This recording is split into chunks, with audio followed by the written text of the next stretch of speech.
So I thought I'd start off by telling all of you, one of the most heartbreaking realizations I had on my journey with my anxiety disorder, my anxiety issues, and this was realized over a period of 20 years. I started my journey at age 20. I'm 40 years of age, and I've had this reoccurring realization, which is heartbreaking, but it's, I can't find words. It's bloody healing. It's the best thing.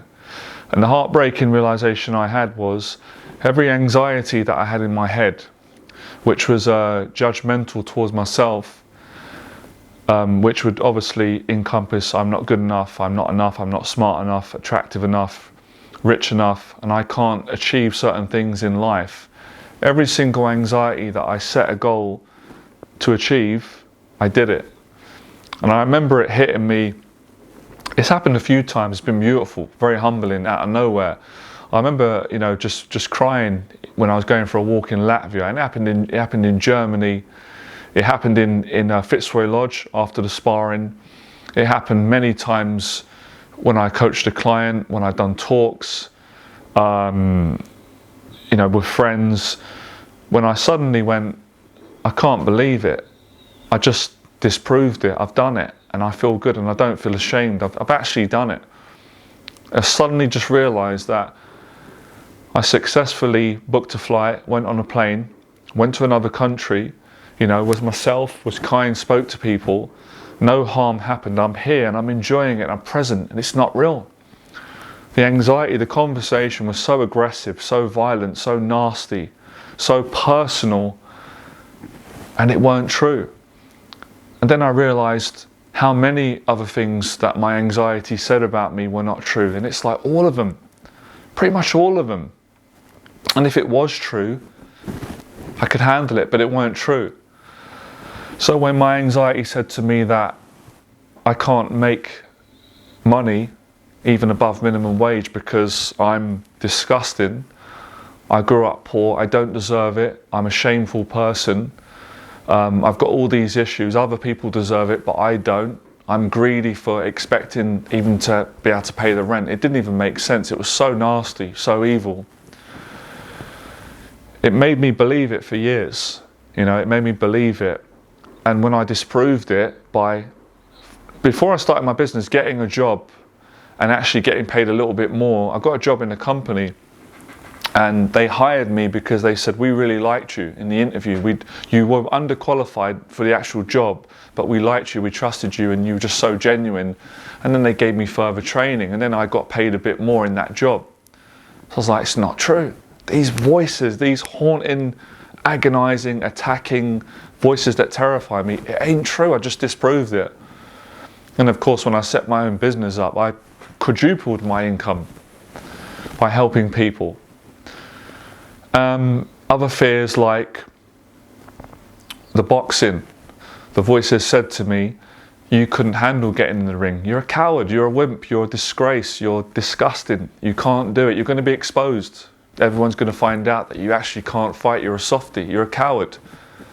All right, let's find out. I got in the ring and, I got beaten up. Yeah, I did get exposed, but I loved it, I felt free. And then the anxiety's like, oh damn, we can't get him. And I continued and got better. And then the anxiety said to me, you can't have a fight though, a real fight, you're hiding. I may have been hiding for a while, so when I had a real fight, I got beat. I got knocked out, I got back up, I got beaten. I'm happy for him, I got beaten by the better man, but I faced it. I had the courage to walk out in front of hundreds of people. My brother, my brother's friends, people, obviously fellow boxers on the team, famous people were in the audience. I recognise Henry Cooper, other names, I can't remember all the names. I got beat, but I faced it and I did handle it. And it's made me a better man for it, better human being. So it lies. When the anxiety said to me that I could never improve the relationship with my dad, I wouldn't be able to talk to my dad, it would kill me, it would cripple me. It's not even about my dad, it's about the thoughts and the paranoia and the lies. I spoke to my dad, it was brilliant. Our relationship massively improved. Massively improved. When my anxiety said that I can't pray to God, I can't pray to Jesus, it's going to torture me with threats and fear. I went and prayed and it went well. Things went well. It lies. It lies. And that is based on your point of view, that was what was so heartbreaking, but also so healing. But of course, even with 20 years experience, I accomplished all my childhood goals and dreams. I can't even sum that into words. When I was a teenager, a skinny, shy, introverted 20-year-old, I had goals and dreams, and I achieved those goals and dreams by age 30, about age 30, 29. Obviously, I've got new goals and dreams now. Pretty much all of it is to share and help other people. And I'm already living my dream every day, living in gratitude. So it's amazing. It's shocking how it can still get me to this day. It can still trick me into believing its lies. So it's really good to become aware. Anyone can do this. When I first started coaching people, of course, I had anxieties, and the voices would say to me, you're not good enough to coach people. You're ashamed. You're a loser. You grew up in a council estate. You're not qualified. You failed school. You're a fraud. You'll be caught out. You've got all these issues. How can you help other people? I said, all right, okay, fair enough. All right. Continued. I changed so many people's lives. I'm really good at helping people. Whatever the voices say, and I'm good at helping other people to help the next person. Everyone can do this. I'm not better than anybody, and no one's above me or below, and the same for everyone. It's amazing. But the courage it's taken me to stand up to these lies and do this video today and go out and face all those fears is, I couldn't do it. I couldn't do it without the strength that my dad gave me, my faith, my belief in God. I couldn't do it. I personally weren't strong enough to do it. So with faith, with what my father installed in me growing up, and my mum, my nan, and everything, the bullying, the criticism, and my own strength inside, I've been able to do it. And that's really the story that I'm sharing every day. And I'd like to have the opportunity to share on more podcasts, but it's fine if I don't get invited. I already am getting invited to men and women who are stuck at any point in their life. It doesn't matter where they are. They can go further. It's unbelievable what you can achieve, any human being. It doesn't matter. You don't need money, you don't need followers, you don't need to be perfect, you don't need to have a six-pack, you don't need to have all your issues worked out. As a matter of fact, those things would probably inhibit a person moving forward and living their dreams, living in gratitude, and even just one day overcoming the fears. So many fears. I remember, I can tell you so many. It'll be a pleasure. What other fears did I have? I remember that fear. I had an anxiety that I could never ever go into a high-end hotel in London, or any place that I deemed as, well, that's posh, it's rich. If the voices said to me, if you walk in there, they're going to say, you're not allowed to come in here. We don't let people like you in there. You're poor. I explored it. Not one place said that. I've been into all the top hotels, the best hotels all in London, and overcame the fear. And then the second fear comes, says, yeah, you got in, but you're never truly going to be relaxed in these places, and you're never truly going to be able to just be yourself, how I'm being now. I said, all right, we'll put it to the test. I did it. The people are lovely. And I feel more relaxed. I feel so relaxed in those places. But I went through the suffering. I had to dig deep. I had to go into those places of what we all have to do. We all have to be humble if we want to be better. It's amazing. But it's taken me 20 years. Maybe that's an exaggeration, but it's taken me a long time to actually appreciate myself, be grateful for what I've done and the lies that I've disproved, even though a lot of other people appreciated me. And that's my honesty. That's the journey of finding yourself. So I'm so grateful that people will listen to me on this video, and whatever they think, I'm grateful for the criticism. Fantastic. They like me, they don't like me. I know I appreciate what I'm sharing anyway. And my goal is to share my story. It's not to worry about what people say or whether they like me or not. The most important thing is that I like myself. And I know that God loves me and my family love me and friends, and I feel good. And it's I love it. Blessed to be it.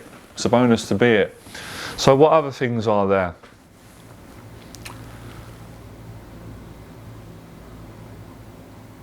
The anxiety lied to me and said that I could never forgive the anger that I was carrying for many years for the people that hurt me, the mistakes that I made, the bullying. The voices said to me, you'll never be able to forgive, you'll never get past this anger. And it was obviously shaming me and making me feel hopeless at times, spoiling the good in my life. All the good relationships that I had that come into my life, it would be there. So I said, okay, well maybe you're right, but I'll go to God, I'll pray to God, because God will help me to figure this out, because I don't have all the answers to life. None of us do. And it didn't like that. And I got past it and found forgiveness, genuine forgiveness, by asking God, can you help me out? I can't do this. I'm just a human being, vulnerable, flawed like we all are. But I've got a passion and believe in myself. And it happened through time, through patience, it just happened. It's amazing. So it lies. So obviously, what lies are you believing? Because it lies about so many things, and that's what frightens people. That's what happened to me. You get so frightened because you say, oh my gosh, what if it's true? What if it's true that I can never have any money and I'll be homeless? My life will be over. Stop for a second. Hear my story if you don't mind. I'm passionate. I explored that fear. I had no money for many years. Obviously, I'm grateful. Well, my nan, my dad and my mum, they never let me go hungry. But irrespective of their hard-earned money, I had times where I had no money. I felt so ashamed, frightened, lonely, depressed. I've been in those places and I survived.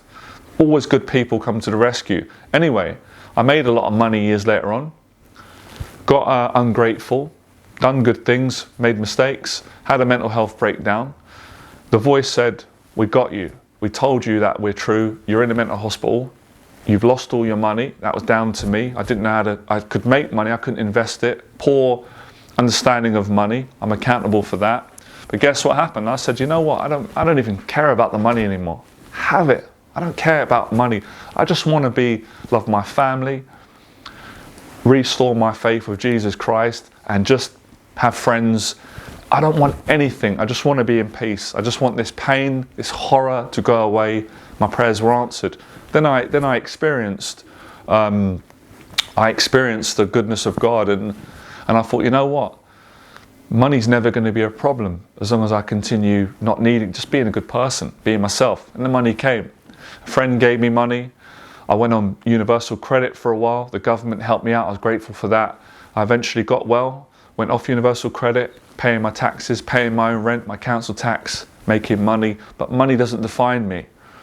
I don't worship money.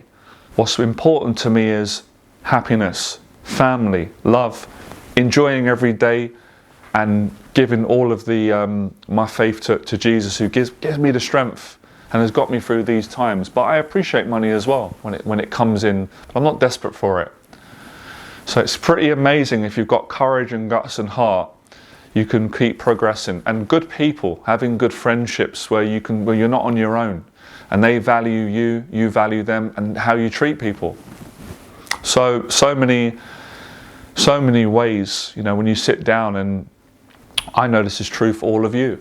If I sat you down, or we sat down, as people, you'd get all these stories out of times where you disproved it, but we forget. The anxiety gets the better of us. It happens to all of us at times, and that's fine. So people don't realize what they can achieve until they actually focus, relax, and go and do it. So many things in my life, so many lies which were untrue. But if you sit down and believe those lies and entertain them, you end up spending so much time in those lies that you become unconscious and you believe it and you forget, and then you don't continue disproving them. But I've got more to say on this. I've got more advanced learning that I'm learning about anxiety disorders and thoughts and fears and feelings. A lot of it is just about having the courage to do what I'm doing now, communicate. And just really accept yourself, even if you can't accept yourself. That's fine, admit that, and you'll get there in the end. People really appreciate it. The real heart of a human being will really appreciate what I'm saying, because everybody at some point has suffered with this. Listen, I've coached people from all different backgrounds. I've been through a lot. Good, bad, and indifferent. Doesn't matter how much money you got, how old you are, your six-pack. We all, we all struggle at times. We're all human. And that's That's life, you know, that's why gratitude is important. So I'm grateful to have gone through the suffering, because I wouldn't have had the gratitude that I've got now and have had so rich and deeply from 2017 up until today. And of course, even before that, many times of gratitude, so many times. But yeah, I understand. So it lies, you know, and people will say, oh, why does it do that? And that's a whole explanation, and it's already out there, but I will go into that and share my point of view. And I mean, part of it is part of being human, you know. I don't have all the answers, neither of us do. It's anxiety, it's there to protect you and keep you safe. So obviously, if you want to keep someone safe and from risking any potential threat, then you're going to tell them that they can't do anything. And if they believe that, they're not going to leave their house. They're not going to go out and be kind and live a normal life, and that would keep them safe. But that safety would make people sick, make them ill. Too much time, obviously. We've got to live, we've got to communicate, have a relationship. So you start to understand it. And it's, you know, it's also how skilled a person is at managing their thoughts, their emotions, and their mind, and how they're living their life. So more of that to come. But yeah, I could talk all day. Other fears that I used to have, my anxiety would honestly make me believe that I couldn't speak for too long, because I'd start stuttering and everybody would catch me out and see. They'd catch me out for being nervous and anxious underneath and feeling socially frail and awkward. But this proved it today. I've done it so many times. I've done it hundreds and hundreds and hundreds of thousands of times. Coaching clients in my personal life, talking with friends, traveling, being in groups, getting mentorship, with family. I've done it hundreds of times, and I know that you've done it too. And if you don't believe that you can't achieve it or you can't do it, give it a shot.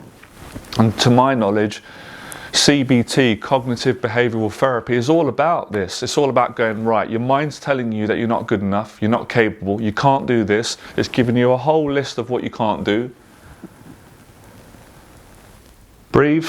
Write it down on paper, all the intrusive thoughts that are blackmailing you, shaming you and terrifying you. And when you feel ready, find your courage, gradually start going out and seeing if these things are true. They're not true. They're not true. They're not true, and you can overcome them and get proof that they're not true. And then there's a whole other explanation that I'm excited to share with everyone soon on more videos, podcasts, and I'm learning it right now as I speak and processing it as to how you can improve and continue to improve. But most of it is, if not all of it, is being present. Now, I remember my nan said that, being present, and that's challenging for everyone, myself included. But of course, no challenge, nothing to be grateful for, nothing to learn and grow. So you practice relaxing, accepting the emotions that come up in your body and in your mind, and basically, to summarize it, you learn to relax more. And if you can't relax, then you've got to accept that and get help and figure out ways in which you can relax through socializing, exercising, dieting, therapy, talking, communicating with family, learning about your mind more, and going through. Listen, there's always going to be two accounts of anxiety. The amount of times in my life where I've been so nervous, so awkward, that's absolutely beautiful, correct, nothing to be ashamed about. And everybody has felt that. It's how you deal with that, how you accept yourself, and how you come back stronger and learn and grow. It's the same in the boxing gym. Boxing taught me the same thing that I teach people. Learn how to communicate, box when you are feeling anxious inside. The more you do it, the easier it gets, the less anxious you get. Public speaking, Les Brown, my own experience in teaching taught me the same. Breathe when you're speaking in front of a YouTube video or in public or around people or giving a lecture. Learn to relax when you are scared, you're nervous. Breathe, be present, be yourself, enjoy your life, do the best you can. You do that, you get better. You get better at speaking, you get less nervous, and then people are like, what is this lady or young man talking about? He's the most confident person that I've ever seen, never spoke to. A guy said that to me before, a friend. He said, I've never met someone so confident as you, John. You're the most confident person I've met. I said, I'm flattered. The voices in my head certainly don't believe that. I'm humbled. But I don't want you to feel inferior because I'm not better or below you, but it's because I've really been frightened and insecure and I've worked at it. You can do the same if you really want to. But you've got to work at it. So everybody's confident once they get relaxed and they can be themselves, whether it's through boxing, talking, just life, sitting on their own, friends, family. I'm sure a lot of you get my point. But yeah, you know, it's obviously uncomfortable, but that's a story that everyone's telling, and that should inspire everyone, wherever they are, regardless of what their situation is. If they're homeless, it is available equally to them. If they're a millionaire, if they're on benefits, if they're not on benefits, if they're going through struggles, if they're in a hostel, if they're in a mansion, doesn't matter. Doesn't matter. Same truth, same practice. Don't give up. Don't believe the voices. Keep moving forward, keep practicing, and you'll become confident. And when you get the confidence, you get the intelligence, the understanding, you get a lot more awareness of, oh, okay, the thoughts are coming back. I understand this now. They're not true. They're just thoughts in my head.